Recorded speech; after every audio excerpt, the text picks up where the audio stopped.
Hey everybody, Trisha Howard, aka Trisha Kicks Sass here, and welcome to the 5th installment of Dramatically Reading Cold Sales Emails Explained. If this is your first time to these videos, what I do is take the emails that I dramatically read last week, break them down, what was good, what could have been improved, and how to potentially increase your response rate. These emails were intended for Rose D, so thank you very much for sending those. Darth did add in a couple of his own lines. Surprisingly, they weren't the weirdest ones, though. We're calling this one the Overexcited Puppy. Hi Rose, I hope this finds you well. I wanted to drop a line into the right person at your company to offer some support in repositioning your sales outreach in light of the current conditions. I am aware that addressing pipeline deficits is quickly climbing the urgent list as we start to see light at the end of the tunnel. My team specializes in running tactful direct outreach to the specific subsets of your market. I'd love to share some examples of how other tech businesses have successfully pivoted their message and targeting to take advantage of new business opportunities. Agility is the name of the game here. We have helped businesses like yours to replace revenue lost as conferences and events were pulled. New sources include high demand from telecoms, online education, collaborative software and services, cloud service, and the healthcare sector, and squirrels.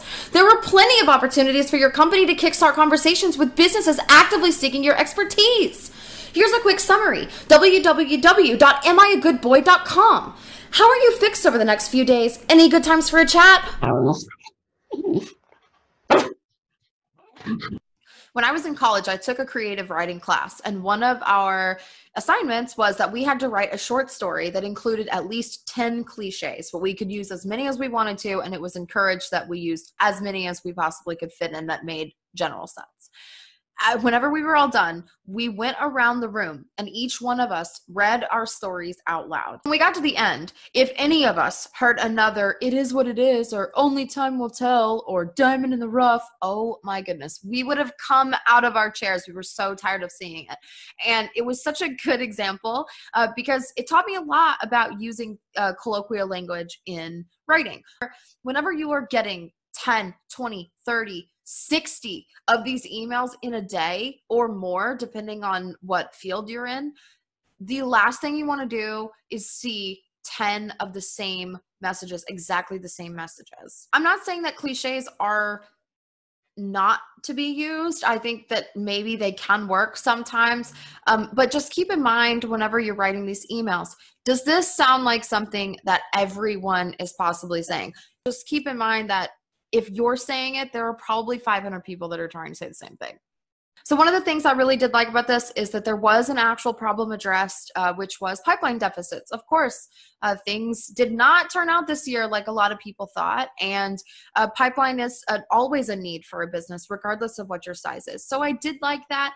The only thing I will say is that her company is about security, and not once is security mentioned, which again is a recurring theme that we will talk about here. Do personalization. Even if it's minimal, it just makes it look that much better. One of the things that is absolutely imperative on a first message is provide some sort of value.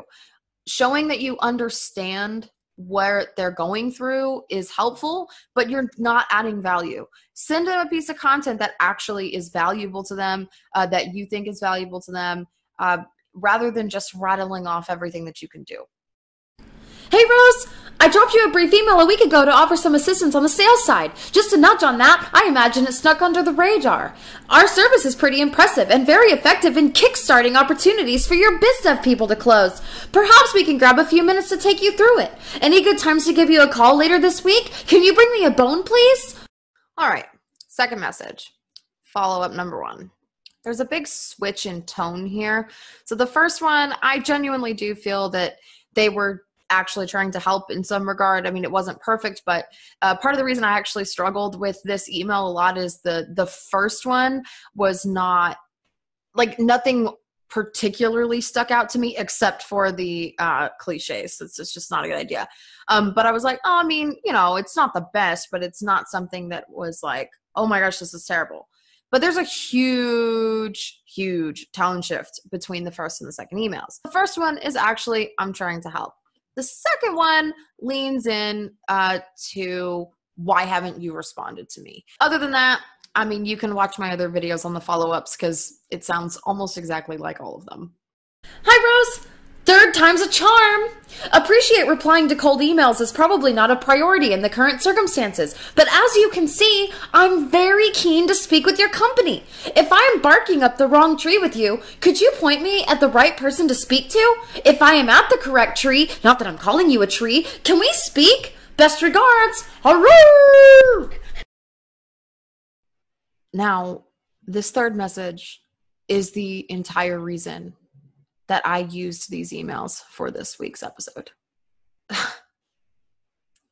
Yikes. Appreciate replying to cold emails is probably not a priority. No kidding. But as you can tell, I am very keen to speak with your company. I actually like this better than being professionally persistent, which I've ragged on several times here. But then this next line, this gem that I honestly don't know if I'll be able to respond to in a really effective way. Just a warning. If I am barking up the wrong tree with you, could you point me at the right person to speak to?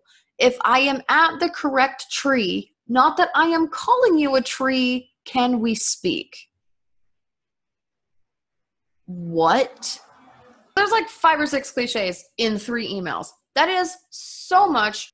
So because of this tree line, Rose had actually mentioned maybe I could do this as a dog. And when I was talking to my best friend about it, she had the brilliant idea of having Darth actually do it. So if you didn't like this video, you can blame my best friend. It was her fault. But I want to take like a real second to rant about this weird line that is this tree mess. I am all for finding funny things and sending funny messages in cold emails. It is literally how I made my numbers. However, there's a difference between like trying to be funny and then having like some weird Instagram hashtag spiral. You know what I'm talking about? Like whenever somebody like starts off with like relevant hashtags and then they go down into hashtags that just have nothing to do with it. That's pretty much what happened here. You're using cliches, which we understand and recognize as cliches, so I don't think anyone would have assumed that you were calling them a tree unless you called it out that you were calling them a tree or not calling them a tree. I don't even really know what's going on. So if you write something down and say it out loud and it still sounds weird even whenever you're saying it out loud, cut it. Yeah, honestly, I don't even know what else to say on this because it was just really freaking weird. I laughed so hard at that line because I was like, you've got to be kidding me, mate. It just is so weird. In closing, if you want to delve into any more of the topics like personalization, for instance, or not being creepy, for instance, I have episodes for those, so go and check those out if you want. But the one thing I really wanted to put on here is from a cliche perspective. I'm not saying that you need to avoid them entirely. Some people do. I personally try and avoid them as much as possible.